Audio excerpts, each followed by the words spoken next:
ಈಗ ನಿಜ, ನಾನು ಟಿ ವಿಯಲ್ಲೆಲ್ಲ ನೋಡಿದೆ ಅದನ್ನು. ಮತ್ತು ಈಗಾಗಲೇ ಪೊಲೀಸ್ನವರು ನನಗೆ ಒಂದು ನೋಟಿಸ್ ಕೊಟ್ಟಿದ್ರು. ನಾನು ಕರೆದು ಮಾತಾಡಿದ್ದೀನಿ, ಕೊಟ್ಟು ನೋಟಿಸ್ಗೆ ಉತ್ತರ ಕೊಟ್ಟಿದ್ದೀನಿ. ನಾನು FIR ಸುಮ್ಮನೆ ಹಾಕೋಕ್ಕೆ ಬರಲ್ಲ. ನಾನು ಫಸ್ಟು ನನಗೊಂದು ನೋಟಿಸ್ ಕೊಡಬೇಕು ನಮ್ಮ ಪೊಲೀಸ್ ಮ್ಯಾನ್ಯುವಲ್ ಪ್ರಕಾರ.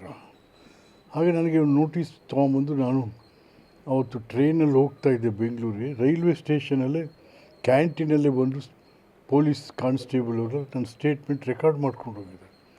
ಆಮೇಲೂ ಕೂಡ ಇವ್ರಿಗೂ ಇನ್ಮೇಲೆ FIR ಇದೆ ಅಂತ ಅಂದ್ಬಿಟ್ಟು ಹಾಕಿದ್ದೀವಿ ಅಂತ ಹೀಗೆ ಪತ್ರಿಕೆಗಳಿಗೆಲ್ಲ ಕೊಟ್ಟು ನಮ್ಮನ್ನು ಈ ರೀತಿ ತೇಜೋವಧೆ ಮಾಡುವಂಥದ್ದನ್ನು ಯಾರು ಒಪ್ತಾರೆ? ಇದನ್ನು ಪೊಲೀಸ್ ಇಲಾಖೆ ಈ ಥರ ಆಗಿಬಿಟ್ರೆ ತೇಜೋವಧೆ. I am the senior most politician in the state on that district also. ಇದು ಯಾರ್ದೋ ಕುಮ್ಮಕ್ಕಿನ ಮೇಲೆ ಇವೆಲ್ಲನೂ ಕೂಡ ಯಾರೋ ಕುಮ್ಮಕ್ಕು, ನಮ್ಮ ಸಿದ್ದರಾಮಯ್ಯನ ಮಗನೋ ಪಗನೋ ಎಂಥವು ಸೇರಿಕೊಂಡು ಅವನು ಹೋಗಲಿ, ನಿನಗೆ 55 ಲಕ್ಷ ರೂಪಾಯಿ ಎಲ್ಲಿ ಬತ್ತಪ್ಪ ಅವನಿಗೆ ನನಗೆ ಕೊಡೋಕ್ಕೆ?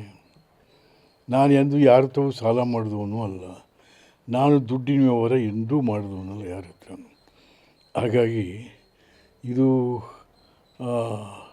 ನಮ್ಮ ತೇಜೋವಧೆ ಮಾಡಲಿಕ್ಕೋಸ್ಕರ ಈ ಥರ ಮುಖ್ಯಮಂತ್ರಿಗಳ ಚೇಲಗಳು, ಅವ್ರ ಮಗ, ಅವ್ರ ಚೇಲಗಳೆಲ್ಲ ಮಾಡಿರುವಂಥ ಒಂದು ಹುನ್ನಾರವೇ ಹೊರತು ಬೇರೆ ಏನಲ್ಲ.